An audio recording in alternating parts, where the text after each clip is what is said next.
Hello there everyone, Barthas Online here. I'm gonna do a quick reaction about the death battle between Shadow versus Ryoko. So I wonder how that's gonna be and see how that's gonna go. Watch with me. And yeah, also before I forget, subscribe. Click on the like button, push the like button, and share as much as you can. I'm really trying to get more subs. Let's go. Shadow the Hedgehog, powerhouse of chaos and rival to Sonic. And Ryoko Matoi, the teen fighter in life fiber from Kill la Kill. They both may be try-hard incarnate, but when the chips are down, who is the deadliest edgelord of them all? He's Wiz and I'm Boomstick. And it's our job to analyze their weapons, armor, and skills to find out who would win a death battle. Dr. Gerald Robotnik, grandfather to the Dr. Eggman we all know, had a problem. His granddaughter, Maria, was dying, succumbing to a neuroimmunity disease with no known cure. But old Jerry had a plan. When the government contacted him to build the ultimate life form, he figured its DNA could cure Maria no problem. So he took the job, and by studying the infinite power of Chaos Emeralds, with some alien assistance, he made the one and only Shadow the Hedgehog. Wait, did the government commission him, or was it Hot Topic?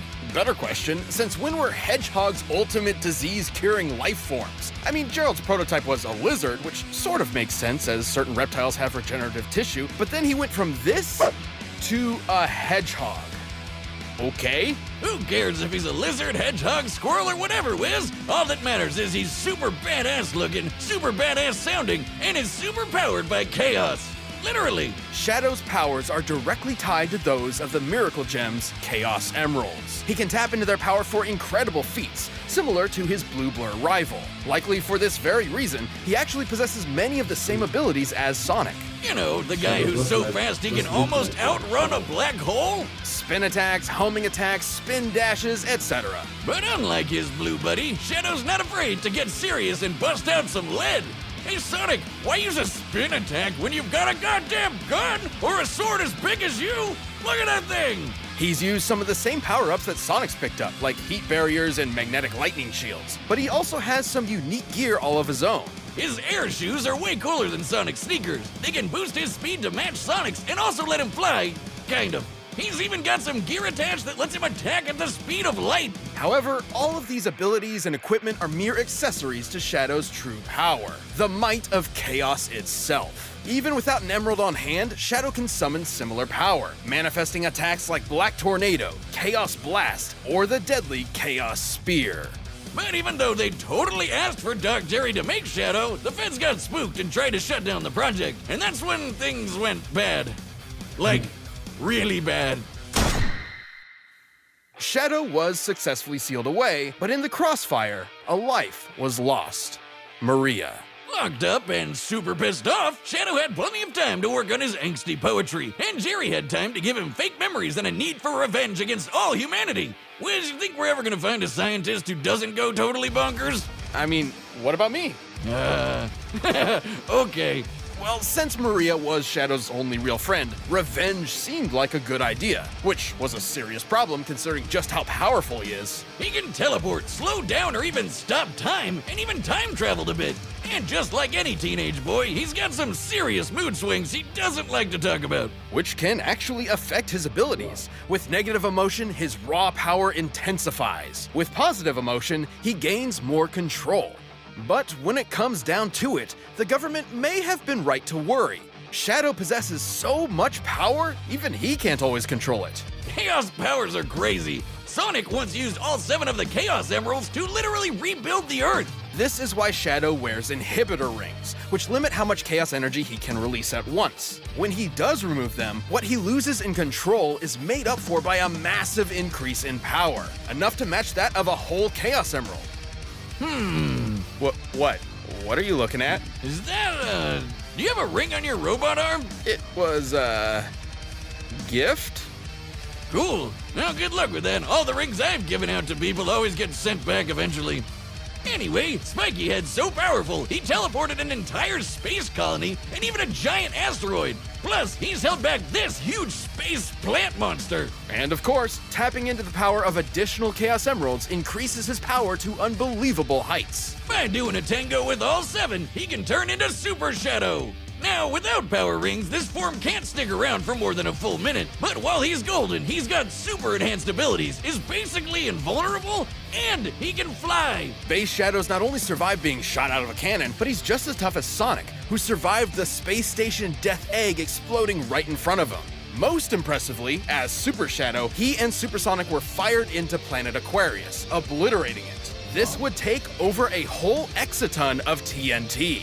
So you've explained. All this happened because after 50 years of Shadow being trapped, Eggman himself released him to conquer the world. Sonic and crew had to stop him from destroying all mankind, but really he's so fast he'd wreck anyone's shit before they'd notice. Shadow has dodged gunfire and destroyed enemies without being seen, but his light speed attacks are stated as being exactly that, light speed. Almost 3 million meters per second. So Shadow's super strong and super fast. Makes sense he's a formidable enemy to just about anyone. Lucky for our heroes, they inspired Shadow to regain his memories of Maria, who actually wanted him to protect humanity instead of, destroy it. He may have softened up, but he'll always be the edgy hedgehog we love to hate to love.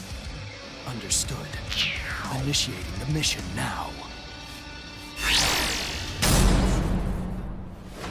Thousands of years ago, aliens that would come to be known as life fibers crashed to Earth. These parasites attached themselves to the most intelligent species they could find, humans. And they even got humans to make them into clothes so it was easier for them to live on us. And provide viewers with gratuitous fan service. Yeah. Anyway, the life fibers helped humans evolve more quickly and soon just passively survived as humanity developed. But some weren't content with such passivity, like Ryoko, who had access to the original primordial life fiber that landed on Earth so long ago. And humans are gonna human, so she and her husband experimented on that sucker like nobody's business. They attempted to infuse fibers into both of their daughters. Their first daughter was too old for the experiment to be a success, and it appeared that their infant second daughter was also a failure, so Ryoko just threw her away. Whoa! She threw away her baby?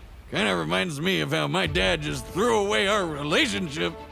Well, fortunately for this child, her father couldn't stand by Ragyo's decision and rescued her, assuming the name Ishin Matoi, and raised this daughter himself. This is Ryoko. Yeah, things were okay for a while, but it wasn't a picnic at the Matoi household. Ryoko and Ishin didn't always get along, so he shipped her off to boarding school to find other people there instead of him. When she finally came home, she found dear old dad bleeding out, impaled by a weird-looking sword. This was the first half of what would become her signature weapon, the scissor blades. In Ishin's last moments, he urged Ryoko to find whoever wielded the other half of the weapon, the one who killed him. Ryoko might not have known it, but the scissor blades were created by her father out of life fibers. They're actually one of the only weapons that can cut and destroy life fibers, which is important when your opponents are all using, life fibers. I would say we take a shot every time we say life fiber, but you'd definitely die, Wiz. And do not try that at home. Anyway, with the quest of revenge and half a scissor blade, she started hunting down her father's killer. But she couldn't do it by herself, so she found a skimpy sailor suit to help her out. Yeah, here's that fan service thing I was telling you about. This is Senketsu, a living suit made from life fibers, also known as a kamui. Now, there's plenty of clothing out there made with some life fiber, but a kamui like Senketsu is unique in that it's made of 100% life fiber. And yes, I said living suit. Wait, Ryoko! These assassins can't hear me! Oh, that feels nice. Yeah, that's not creepy at all. Not just anyone can wear Senketsu, as they have to successfully bond with him for the process to work.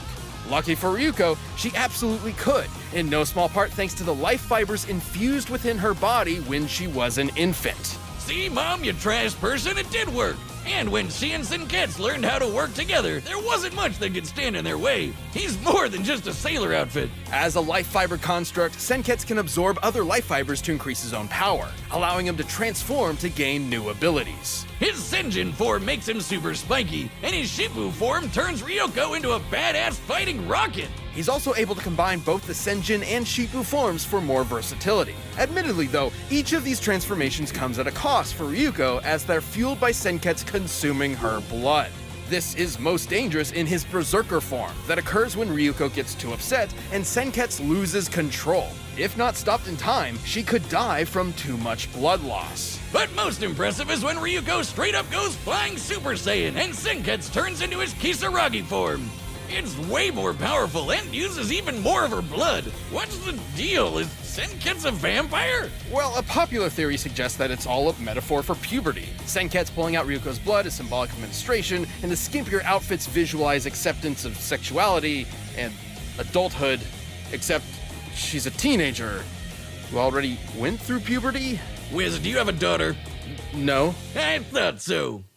At least having life fiber DNA means she has crazy abilities on top of Senketsu's transformations, like insane super fast healing. Basically, life fibers restore themselves so quickly that Ryuko's body starts regenerating before a blade has finished cutting through her. Unless someone is quick enough to cut through her body before this regeneration begins, she can survive almost anything. She's been stabbed and sliced tons of times, including completely in half, and even had her heart ripped out of her chest. Can we get this chick as the next guest character in Mortal Kombat? I mean, they're taking basically anybody these days, so... Her strength is incredible. At one point, she had to blast a hole through a layer of life fibers surrounding the entire planet. Life fibers are stated to be harder than solid steel, so to pull this off, she must have struck with a force equivalent to over 650 exatons of TNT. Which means she'd be able to take a hit that strong too. But with all these powers and more, Ryuko finally found her father's killer. And completed the rending scissors. These swords can casually cut through skyscrapers and have some super forms of their own. Decapitation mode extends the blades for better slicing and dicing, while alumni mode makes them so gigantic they eclipse the freaking earth. What is this show? Next to Ryuko, one scissor blade is normally about 2.5 feet long. Scaling up, the alumni mode appears to be about 1,017 times larger, weighing well over 3 million tons. If you have a pair of normal scissors at home, imagine lifting 50 billion of those all at once. That's what this is like. She can slice through 200 tennis balls 5 times each in less than a second, which us in the scientifically community call fast as f***. Or 8,000 times faster than sound. And she rocketed into the atmosphere in less than 18 seconds, which means her flying speed can reach Mach 500. Wait. Why is everyone naked? Ryuko may not have had the easiest upbringing, but after dedicating herself to revenge for so long, and yet saving the entire planet, she had become something unexpected. A hero. Let's go! I'm gonna slice your ass in half! All right, the combatants are set. We've run the data through all possibilities. But first, Shadow and Ryuko are always ready to perform, and make sure you are with Blue.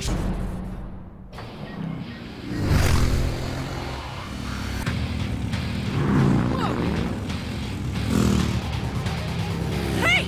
You cut me off, asshat! Who cares? Ryuko, maybe we should... Oh, yeah?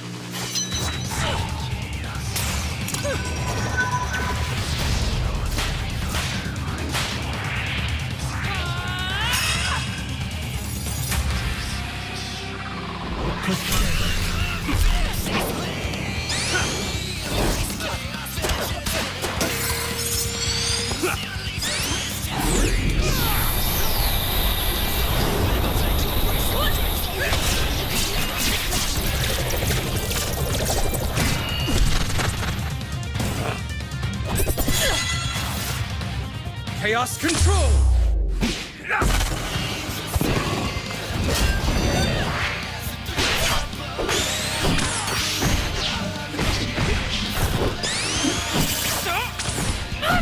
He's anticipating you. You should anticipate him instead. No shit, stupid!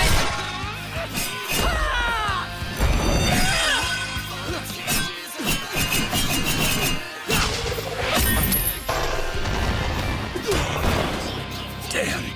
Let's get faster! Engine Shaku!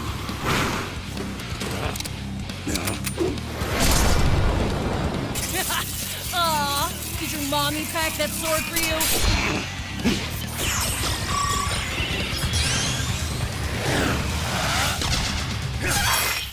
Careful, that hurt. Have a little faith!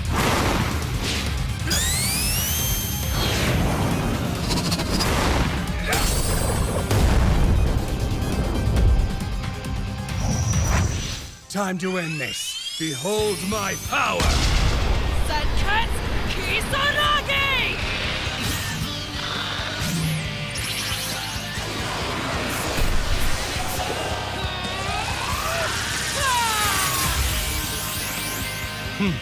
Faker.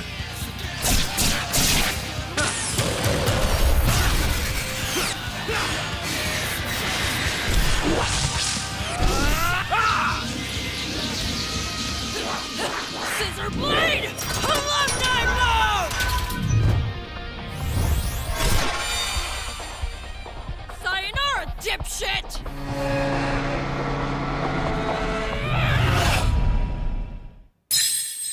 Shut up!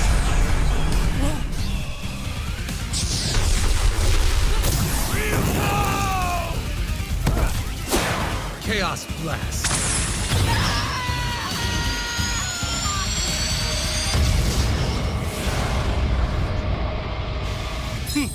I'm the coolest. KO! You know, we made fun of how little clothing Ryoko was wearing, but Shadow's been naked the whole time. Armed with Senkets, her scissor blades, and her life fiber buffs, Ryuko was definitely a match for Shadow at first. Yeah, with her awesome strength combined with her insane endurance, Space Form Shadow was in a lot of trouble. But even then, it wasn't a surefire win for the Rocket Chick. Outside of his super form, Shadow never withstood anything on the scale of Ryuko's hole in the life fibers surrounding Earth. At her maximum power, she could have easily dealt a killing blow, if she could catch him. Shadow could keep up with Sonic the Hedgehog, whose race against a black hole proves he can move over 260,000 times faster than sound. Far faster than anything Ryuko's shown, and more than quick enough to slice through a life fiber before it has time to heal. Once the red and black Hedge Hog turned red and gold, Ryuko didn't really have a way to take him down. I mean, Super Shadow's Chaos powers use all 7 Chaos Emeralds, which can move pieces of the Earth around. Considering Earth's total mass and the speed at which each piece was moved, this would require exerting energy equivalent to 1.6 decillion joules, which translates to over 2,800 zetatons of TNT. That's a ton of power, a lot more than Ryuko's biggest hits. Even 1 Chaos Emerald is enough to match Ryuko's best. And considering Shadow can match the power of an emerald when he takes off those inhibitors, he had better odds of winning even without going super. Ryuko put up an amazing fight, one for the ages, but Shadow's unmatched power and speed proved too much for Our Lady in black and red. Hey, he's pretty beat up about it too. Do you know what he said when he was asked what his favorite anime is? I like the one with the edgy girl and the scissor blade. It's canon. No, really. In clothing, the Hedge Hog couldn't be overshadowed, and Ryuko's life fiber was snipped. The winner is Shadow the Hedgehog. So, yeah, as you can see, Shadow the Hedgehog was faster. I mean, I always knew that he was stronger, than Ryuko, because until now I haven't really seen a being, like in the manga world or anime world, something stronger than Shadow. Even Sonic has trouble to keep up with Shadow. Shadow has all these abilities, all these capabilities, all these powers, and yeah, I mean, he was holding back, just like Piccolo from Dragon Ball. He was always wearing that cape, and the cape is very heavy, like it weighs a ton or more. So he has always been holding back.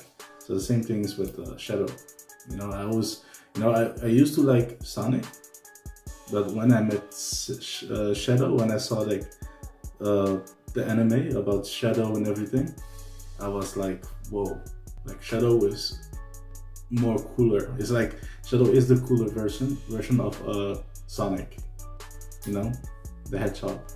So yeah, I knew Shadow would win. I mean, he's powerful. He's super powerful. You could measure him with Vegeta, maybe, or something like that. you know, or the Hulk, you know. But yeah, Shadow is powerful. So yeah, I hope you enjoyed watching this. See you guys later. Subscribe, push the like button, and see you later. Bye bye.